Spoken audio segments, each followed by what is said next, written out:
I understand whether we have a communication problem, a marketing problem, or an advertising problem. I don't think we have, well, we have a lot of work to do in all those areas. And the communication is key to our citizens. Advertising is tough to measure. Marketing is what we should be emphasizing, and it's I think, not even, I hate to say we have a marketing department. There's one person trying to do communication. We need to recognize that marketing is a separate professional department, and I wish we had one.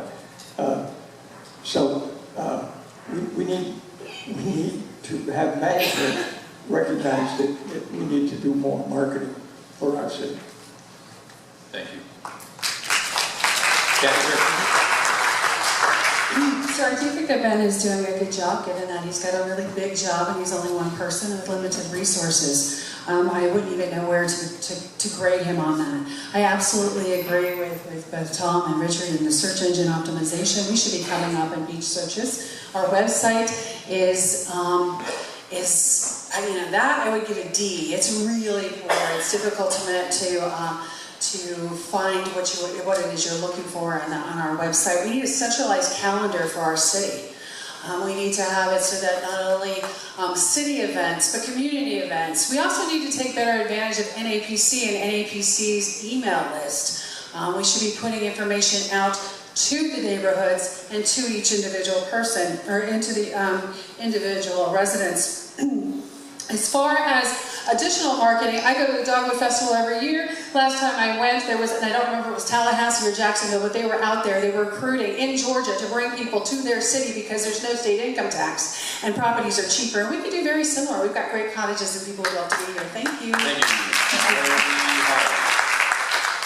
So Ben Kerr is the only communications official or officer that the city has. I don't know how many people know this, but Ben Kerr lives here in this city. As a matter of fact, Ben Kerr lives in my district. I represent Ben Kerr, and I'm not going to give Ben Kerr a C+. I've seen the work that this guy does. He comes in early, he stays late. I'm going to give this guy an A+ because he does an A+ effort on behalf of the city in which he lives. So I understand that if we had more people, we would obviously be able to do more. But the fact is we are a very small city. The fact is we're also a very poor city. And the fact is that we have other very, very pressing needs. I'm really focused on improving the quality of the city. Because if we improve the quality of the city, that quality will market itself to people who notice it the way that it has over the past 5, 6 to 7 years. We have seen this city improve over and over again and attract new residents and attract new investment, and we did that with just one person. I think the most important thing we can do with our money, rather than hiring a staff of marketers, is to fix the problems that remain with the city and continue to move in the direction that we've been going.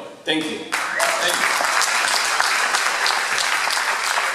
1 minute question coming up. We're going to start with Kathy Kirk, go away from me, then end up with Amari Hardy, who I'll attempt not to forget this time. Okay, city government operations question. 1 minute question. Some say that code compliance is overreaching. Others say that they aren't doing enough. What are your thoughts? Wow. All right, so I've been attending all these neighborhood association meetings, and I have to tell you right now that I love Yolanda. Yolanda has said, one of the things that she said is that she tells her code officers that everyone's home, no matter what they may think of it, is a castle to that person, and they need to treat it with that respect. I believe that our code of enforcement has a really big job. I think that they could actually walk every one of our streets and start writing up. You know, they wouldn't even need to get in their car. They could walk down the street, write up a bunch of code, and do it. So I think that they're doing the best job they can. I think we've got more officers. I think that we need to continue to do it, and I think that we are doing it fairly. Thank you. Thank you. Herman Rice. I am glad that code enforcement is stepping up its game. I ride with them and say, you know, pretend that you're going down the street looking to live on that street, and think of it as that's where you want to live. We're raising our standards, and that's a fact. The slumlords, or actually substandard housing needs to be addressed, and code is working on that. Mark Stivers has recognized that customer service is a big part of code enforcement, and it's changing. It's a slow change. It's always going to be an easy punch when you get tagged for something, but they're an important part of making our city better. So I congratulate them for the work they do. Yolanda's stepped up. Her leadership in her growth in that department has been fantastic. Mark Stivers is a new professional, wonderful director. So Thank you. thank you. Thank you. Thank you. I will echo these statements, and I will echo any statements that put our staff first and empower first, because they are amazing people. A couple of things about code compliance. No, I don't believe that we're doing enough. I am in, again, south end of District 4. Drive down Federal, guys. I drive down Federal, and there's trash slung everywhere. There is many code issues all around in my half of the city. I would say that I'd like to see if we can find ways to make code compliance more efficient, in addition to seeing if we can find ways to bring on more code officers. One thing that I've understood is that code compliance, the way that they actually tag and go out into the neighborhoods, is they basically just do a sweep, they tag everything.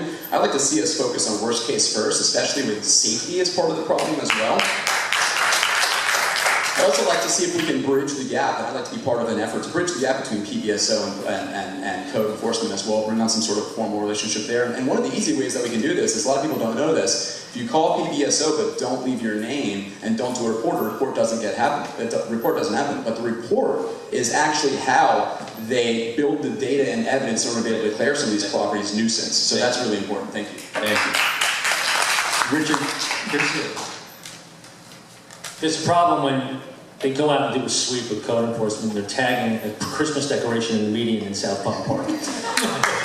And Ted Johnson called Mark Stivers, and the answer was, well, the guy was new and we told him just go out and tag everything. Well, that's bad management, and that's just not training a guy. Give him a stack of red cards, give him a list of code violations, say, go get him, kid. That's just not the way to do it. We do need code enforcement, and everyone's right here about the malaise that we have here in the city. I believe slumlords should be bashed for $250 a day, but that money shouldn't be going to the tenants to help them in legal aid. That money needs to go back to code compliance, and to make up for the money we're losing because we're not getting the right alarm out of these places. So I think that we really need to concentrate on that, but we need to train these people. It needs to be customer friendly. They're coming into your neighborhood and telling you there's something wrong, but you walk out and there's red labels all over the place, garbage cans and all of that kind of stuff. It has to be a little more customer friendly, but it needs to be done.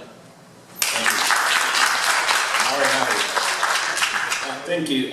Here's the thing. I'm the only person standing on this stage who did it Bob Graham style. I did a work day with code enforcement. I actually worked the whole shift with them from 8:30 a.m. I arrived before my code enforcement officer, who I was shadowing, arrived to work, and I worked all the way to 5 p.m. and I saw the way that they worked, and I saw, first of all, that these guys are reactive. They get complaints every single day, and they have to deal with those complaints. They also have to follow up on the previous work that they or their colleagues have done. So there was very little time for them to act proactively within our neighborhoods to target the people who needed targeting. And so what I did was I went out and I read the CDBG manual, and I found out that we could add code enforcement officers with this money that comes from the federal government, and I did it. And my opponent was actually at that public outreach meeting, and she said nothing negative about it. I'm really glad that we did it. Here's the thing. I do think that this is actually a false dichotomy. We should be aware of the either-or thing. Code enforcement is both overreaching and they're not doing enough. I think they're overreaching when they go into someone's yard and tag them for minor stuff, and I think they're not doing enough when they're slumlords who don't get the attention that they deserve. 1 minute question, timekeepers. Still on the topic of city government operations. We're going to start with Tom Copeland, come this way, and end with Richard Curcio. The city manager is considered the CEO of our city. What would your report card say of him? Tom Copeland. I would give the city manager very high regards. You know, we are lucky to have a few things going for us here in the city of Lake Worth. We have open green space, we've got a beach complex, we've got golf courses, and we've got incredible people working for the city. And these are people that also live in the city as well, to the point of Ben Kerr Kerr as well, and our city manager does live in our city. So that's incredibly important. We have a great team, and it goes beyond just the city manager. What he's been able to come in and do, let's just talk about the positives. Being able to bring in top-tier talent to run the different department heads. Being able to bring a wealth of knowledge over 30 years in public service. You know, experience matters, okay? And we may disagree on some of his tactics, but I would give the city manager high regard, and we are lucky to have him here in the city. For those who have spent time with him and understand the city and understand the complexities of our city's operations, we would, I think, all say that we're lucky to have him. Thank you. Thank you. I'm glad Tom expresses the importance of experience.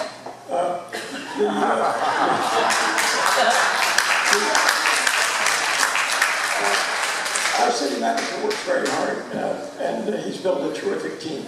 He hasn't been reviewed by the commissioners in more than a year and a half, 2 years. That's essential for the commission to understand what they want from their city manager, and it's important to the city manager to understand what we expect of him. He is a professional and built a terrific team. I respect his efforts, and what I am concerned about is his direction of the agenda. And when we are not encouraged to have workshops, I think conversation can only happen between the commissioners on the dais. I think it's really frustrating when workshops don't happen enough. Thank you very much. Kathy Kerr. I think that Michael Bornstein obviously does have a lot of experience. He's got a lot of moving parts. We're dealing with all of the issues of a big city, but we have a little village budget. I think that, do I think there's things he could do better? Absolutely. Do I think that he's implementing the policies that's set forth by our commission? Yeah, I think he is. Has he got too much leash? Maybe in some areas he does. But again, I think that's up to our commission, our dais, our electeds to rein him in where he needs to be reined in, and to do the homework, understand where we can improve and where he can improve, and he needs a review. Thank you. Thank you. Maury Hardy. There's a rebuttal before my time starts. All right. I just want to note that there's a rebuttal. Thank you. Are we ready? Yes, we are. Timekeeper, make sure Mr. Hardy gets his full time. I think Michael is a phenomenal human being. I think Michael is a phenomenal city manager. I think but for Michael, the city would not be where it is today, and I think Michael deserves the credit for a lot of the successes that we've had today. Now that said, in every single city and every single local government, there is some tension always between the commission or the council, which is the policy making or the legislative body, and the executive, which is supposed to execute the will of the policy making body. I'm a civics teacher, so I'm going at it right now. Right? But here's the thing. I think it's really important that even though Michael drives the bus, that he waits until the commission gives him policy direction before he puts his foot on the pedal. Because if he's not waiting for the elected representatives of the people, then who knows what he's doing? Who knows if he's actually executing the will of the people who live in the city? And that's not to impugn him, but that's something that's very normal that happens in every city. So I just think that the city commission needs to continue to assert itself as the policy-making, legislative, direction-charting body of this city.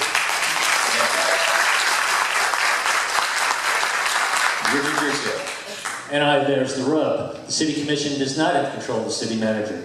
He needs to be on a short, heavy chain with a choker collar held to the heel of the city commission. He's not the CEO of the city. He declared himself that. He's the COO of the city. He manages the city. He's not the CEO. The city commission is the de facto CEO. You'd be hard-pressed to find someone as talented as Michael to manage a city with all the assets that we have. And he has assembled a fantastic team. I've had the great opportunity to work with these guys really closely, and gals, really closely with what they're doing. And they know what each other has. They know how all the moving parts come together. But the city manager needs to have direction from the city commission. And you can see how it happens. They give him this much sometimes, and he has to perform a task like this. So you can see how he would sometimes go a little free rein. The city commission just does not give him the direction that he needs fully, and I think that needs to be addressed as well. Candidate Tom Copeland has exercised his R. You have 2 minutes. Once your timer is ready. Okay. Okay, 2 minutes. Thank you. What I want to do is I do want to defend my experience, having sit on more than one, both the Sustainability Advisory Board and the Finance Advisory Board and the Sustainability Advisory Board for 2 different cities. I just want to defend that for a second. That's actually not even really important. What I really want to do with my rebuttal is I just want to say something. So we want to be careful about hubris up here, okay? We have incredible people running our city. These are professionals. We want to be careful about this exciting hubris, this short chain and this, and then everybody gets excited and starts clapping. Guys, we need people running this city who know what they're doing. That is incredibly important. I'm not going to be running the city. As your city commissioner, I'm going to be fulfilling my duty as your city commissioner, but I have no interest in running the city. My interest is getting the... All right, I'll reset. My interest is in getting our commissioners together. Perhaps we should consider that in the absence of a comprehensive strategic plan for the city that the commissioners have come together and established, maybe the city manager is pushing forward things that are important and need to get done. Okay, thank you. Thank you. All right. We're going to have one final question. I guarantee it's a zinger. It's going to be a 1-minute question.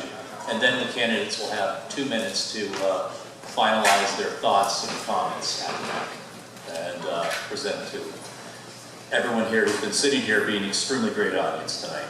There's one question left and then closing statements, or as we call them in the law, closing arguments. So, we're going to start with Herman Robinson, run our way down to Richard Garcia, and then end with Amari Hardy on this one. And I'm sorry, we just started with Kathy about 2 ago. Oh, it's end with Kathy, excuse me. I get it now. End with Kathy. All right, topic, PBSO, 1-minute question. Is Lake Worth getting its money's worth from PBSO? Are they fulfilling their contract? And what is the next level in our relationship with them? 1 minute, Herman Robinson. Absolutely. We are better protected. We have reduced crime. We have tremendous backup. Sheriff Bradshaw is a native of Lake Worth. He's going to protect Lake Worth in the professional manner that our sheriffs do. We have good sheriffs on the street. We have tremendous backup. And I think they are doing a good job. And I am glad that we are able to negotiate a contract that doesn't take them to the next level of their the financial possibilities that they could do. So I want to thank them for being in our city. Thank you. And by the way, I'd like to remind the candidates this is the last opportunity to use the R button, as it is the last question.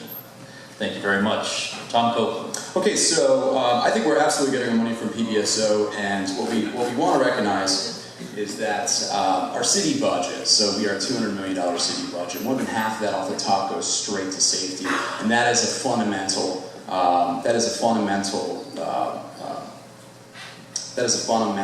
need that a city has to fulfill at all times. Safety always comes first. So we want to be aware that, I should say that the technology that we gained with PBSO that we wouldn't otherwise be able to afford or attain as a city police department is incredibly important. The experience that we gain with our officers on the ground are incredibly important as well. So are there ways to build that relationship, bridge that relationship, and create more value for taxpayers? Absolutely, and I would be totally open to that as your commissioner, no question about it. But on the whole, public safety is the city's first job. So making sure that PBSO is delivering value to our citizens is incredibly important. I think that they are doing that. Thank you. Thank you. Yes, we are getting our money's worth out of it, but we are not spending half of $200 million on PBSO. Our core budget is $36 million, and we're spending this year in 19. We'll spend in total $16.5 million on PBSO. It's about 40%. We are not spending half of $200 million. I've had the great opportunity to work closely with PBSO as part of the Lake Worth Advocates Group, and these guys have really come and risen the game, or raised the game, I should say, as far as law enforcement here in the city. I think it's important that we support them. I'm a staunch supporter of law enforcement. I think that we need them here. They've really crushed down on crime. I'm going to say one thing about flooding the streets with cars and with lights. When the tie line went down, Captain Bear told the Paracove Neighborhood Association meeting there was not one crime that night. You know why? They pulled assets from all the other districts of PBSO, flooded the streets, not one crime that entire night. That goes back to what I said about the CRA putting those extra cars on the street out of their budget. That would do exactly that in the CRA district.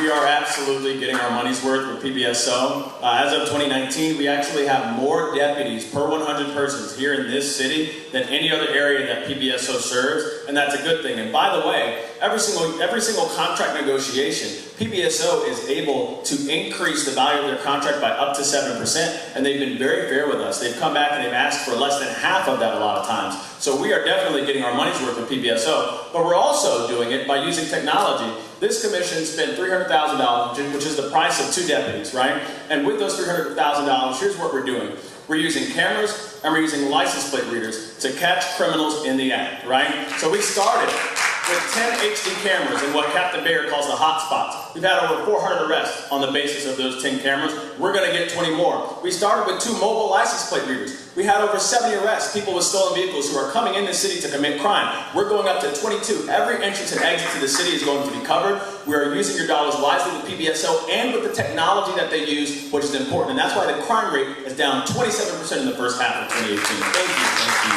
Kathy Turk. Yes, I absolutely believe that we are getting our money's worth. We do get the equipment, we get the helicopters, we get the jail services, we get special patrols, we get special investigators. We get all these things from the sheriff's office. Mayor Pam Triolo signed in 5 additional officers in 2016. We have more officers today than we did when they originally signed the contract. I do think that there are things. I think that we need to be especially protective of our children on their way to and from schools, and I think that there's some things we could do about having officers actually in place so that children can walk to school safely without walking by drug dealers and prostitutes. I've seen it. It shouldn't happen. We need to have officers there in the mornings and the afternoons to make sure that happens. Also, as a city, we can do it. You know, crime isn't a joke. It's not just Lake Worth. We need to actually take a very firm stand against all types of crime. And again, I think that PBSO is doing a good job. I think we're getting our money. I think we're getting our money's worth. I think they can do a little bit better in their patrolling. Thank you. All right. Yes, got it. We got, everyone who has R's is now exercising their R's, and we're going to go in the order that we went on the same line. So, Herman, you're the first R, and then Richard, you're the second R, Amari, you're the third R, and Kathy, you're the last. This isn't necessarily a rebuttal. I just want to congratulate the first appearance group that really makes a difference in court and the cooperation of the court, the sheriff's department, and our citizens working together. I have a tendency to be down in South Grade area from 6 in the morning to 8 in the morning. And I'm sorry to say that I'm not the most handsome guy, but I've been approached by some lovely ladies. I wish there was a sheriff in the area at that time. When they see them as I see them, and they can certainly just be there and affect their business. It would be a lot easier to walk with them than to write up reports and go to court. It's that simple. If you affect their business, it's going to go somewhere else. And they will go somewhere else. Just, I want them out of Lake Worth. Thank you. Richard Curcio. It is important, and going back to what I said about the night that the tie line went down, Chip, Tim, Carl, right? It proves the theory. That's the proof of concept, that more feet on the street keep the crime out. You know, we've been talking about that for a long time. I think we have to look at the quality of life issues. We're looking to bring investment to the city, and everyone has all these grand ideas, but we have We have pimps and hookers and johns and drug dealers and the addicts that buy from them just all over the streets on Dixie Highway and down on Federal Highway. We need to get rid of that malaise first, and if we do that, then we can attract more people to the city. It's not just businesses that come in. There are businesses closing on Dixie Highway because they're tired of it. They don't want to see it anymore. And we have the opportunity to get rid of that. So I think we just need to concentrate on what's really important right now. What is blight? Right? Blight could be a house, it could be just a structure that's falling down. But this is walking, living, breathing blight. And we have the opportunity to get rid of it, and that can really up the game for the city. That's how I feel about it.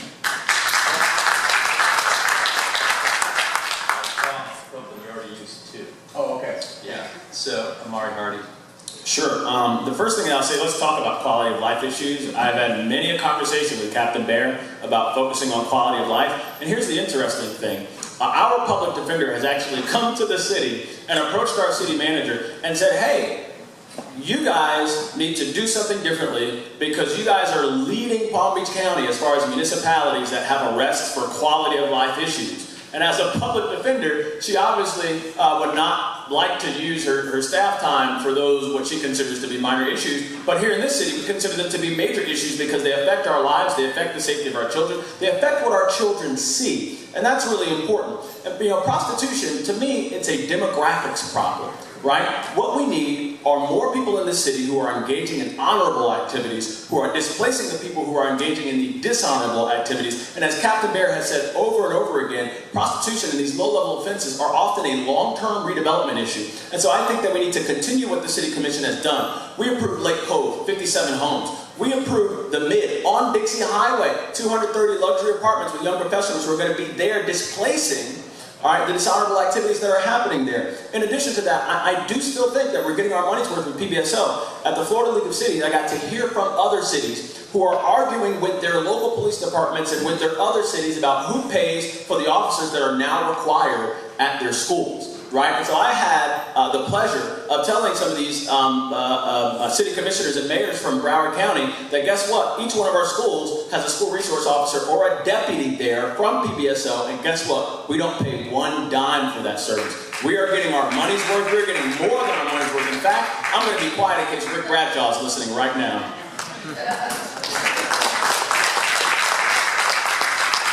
Thank you. Captain Kirk. Omar is absolutely right. Prostitution and drugs, those are systemic crimes. And we do need to dilute our, I say dilute, I didn't say get rid of our poverty in order to help with that. We also have to bring in some programs. I actually raised my flag because it was my last opportunity to correct something that I said. I said that it was irresponsible for our commission to have not have come up with a budget sooner. I do think we should have had a budget sooner, but the reason we didn't have a budget for our penny sales tax or plans for our penny sales tax sooner is because when the penny sales tax came about, we had planned to use it for the roads. But then we also had the road bonds, but we were kind of betting, well, maybe those road bonds won't go through. So that's why Boynton Beach has 171 plans already put in place, and we didn't have anything. So we got caught off guard on that when the bond project went through. So I want to apologize to our current commission. I'm not saying it was irresponsible. I think it should have been done sooner. I wish it would have been done sooner, but I'm glad it is happening in February. Thank you. Thank you. All right. Now we have our closing statements if the candidates are ready to do that. And